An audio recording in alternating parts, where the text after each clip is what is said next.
Things seemed fine as I returned home to grab something I forgot, until I overheard my husband chatting in the living room. He was talking about how everything was going smoothly according to their plan. It shocked me to hear him and my mother-in-law talking about getting rid of me, their daughter-in-law. Despite living together peacefully until then, it was clear they harbored deep hatred towards me.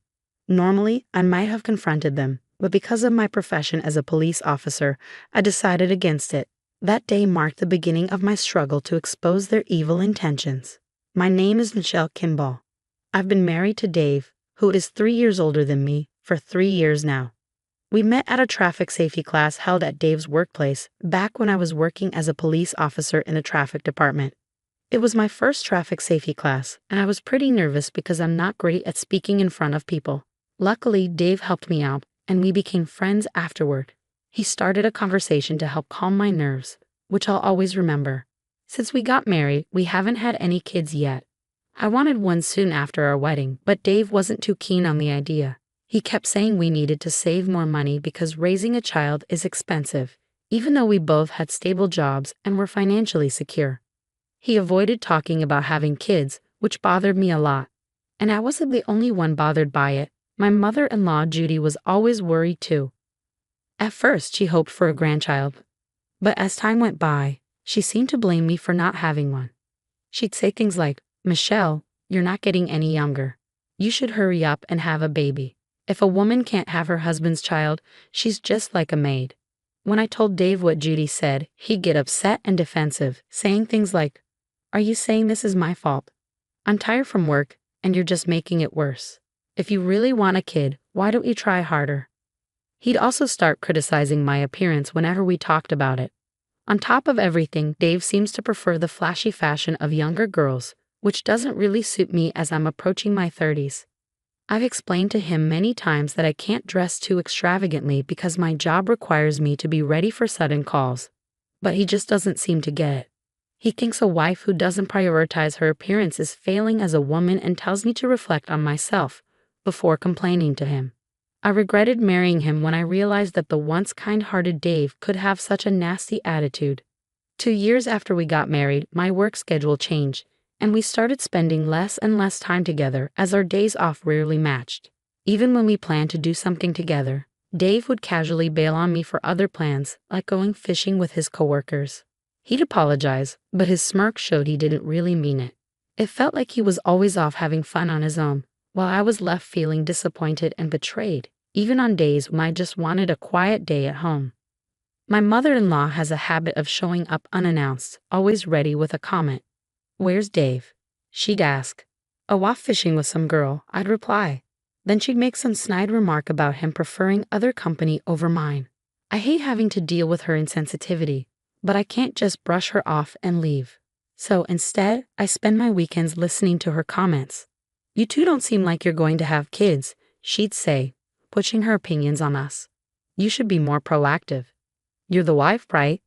I try to explain that I'm doing my best, but Dave isn't exactly enthusiastic about it due to money concerns.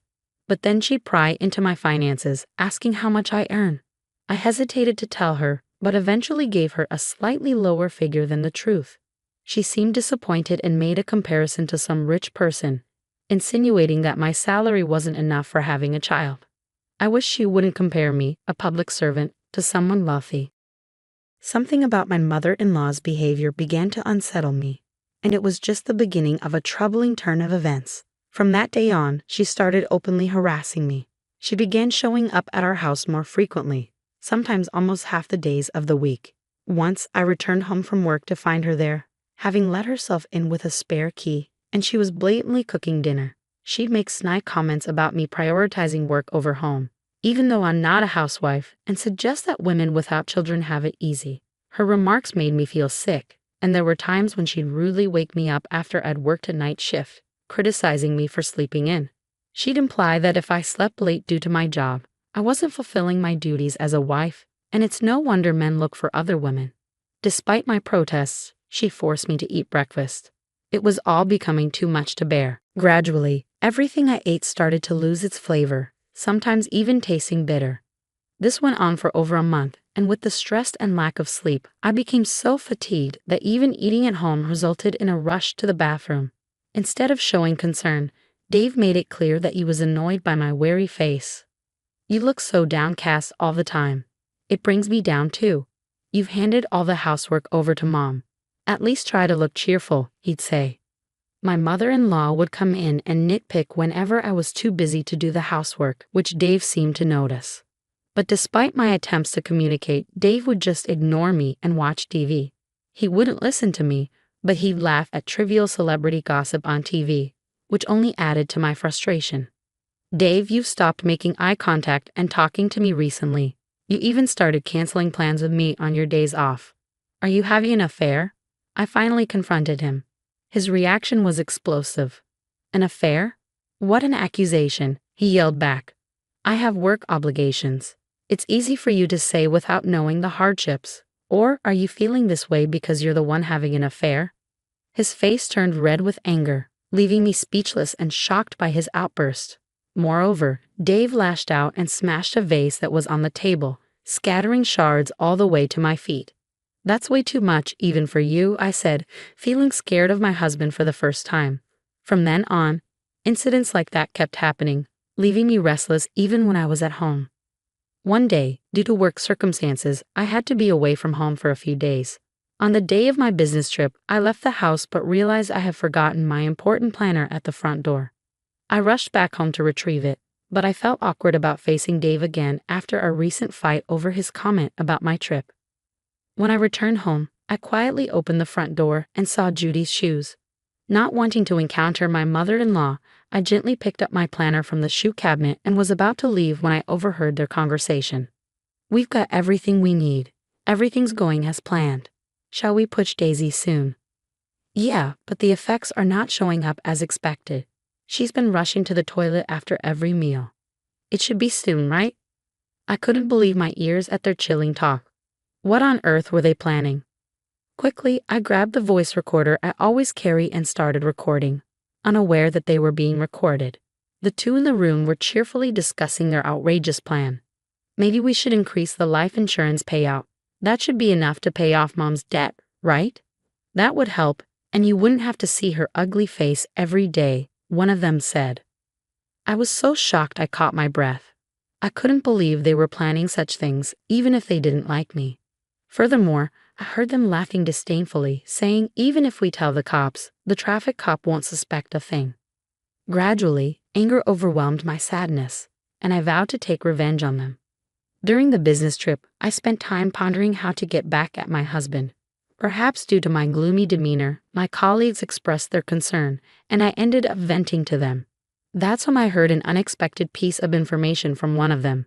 Apparently, a little while ago, there was a call about a drunk causing a ruckus in a gentleman's club. When they rushed to the scene, the man causing the disturbance was none other than Dave. Dave's behavior at the club was shocking, especially since he was someone who attended our wedding, and they immediately recognized him. He claimed the woman he was with was his girlfriend and threatened anyone who touched her. He caused a scene by holding one of the female employees tightly, kicking tables, and causing a ruckus. It was clear that it wasn't just a drunken declaration. They were genuinely in a relationship. Suddenly, all of my husband's past actions made sense.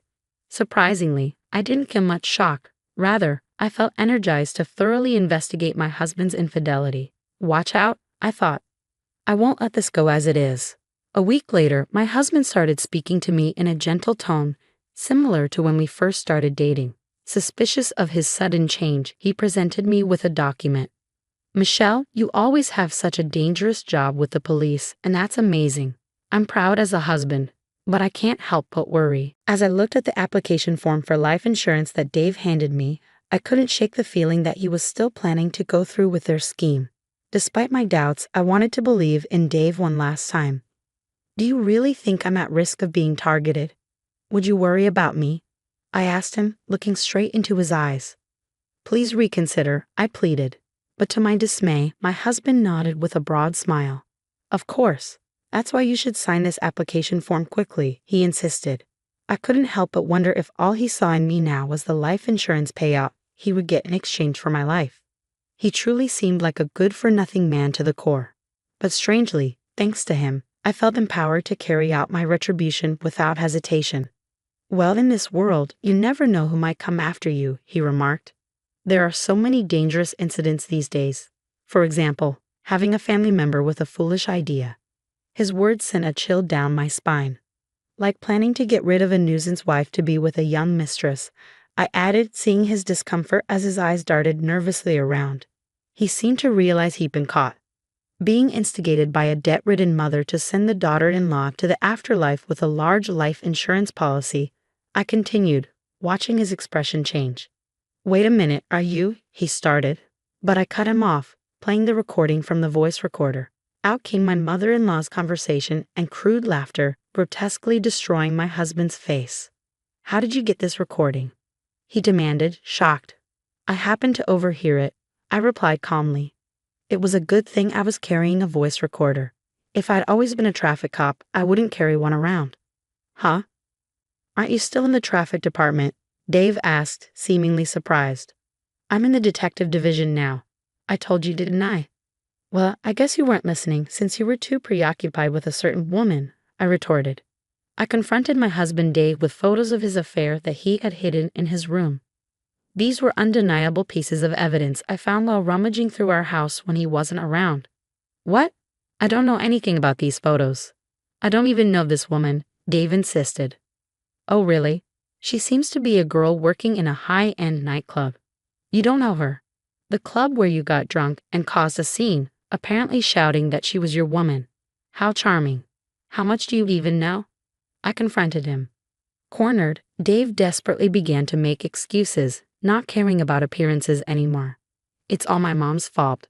After she heard about me dating the nightclub girl, she started saying that I should marry her instead of you, who earns less. She was the one who tempted me, he explained. Dave's words made sense to me. When my mother-in-law, Judy, heard about my salary and called it low, she must have been comparing it to Dave's mistress. According to the conversations I recorded with a voice recorder, Judy had a substantial amount of debt. It was foolish to think that they were planning to use my life insurance payout and the nightclub girl's income to pay off that debt. So you're saying the plan came from your mom? I asked, seeking clarification. Yes, so I'm not to blame, Dave replied. What are you talking about? The whole thing started because you had an affair in the first place. It's despicable to blame others. I'll never forgive you, I yelled, my anger boiling over. Suddenly, Dave let out an incomprehensible scream and grabbed my collar. Reacting quickly, I grabbed his hand and threw him onto the floor. I'm a police officer, Dave. I'm used to dealing with violent men like you.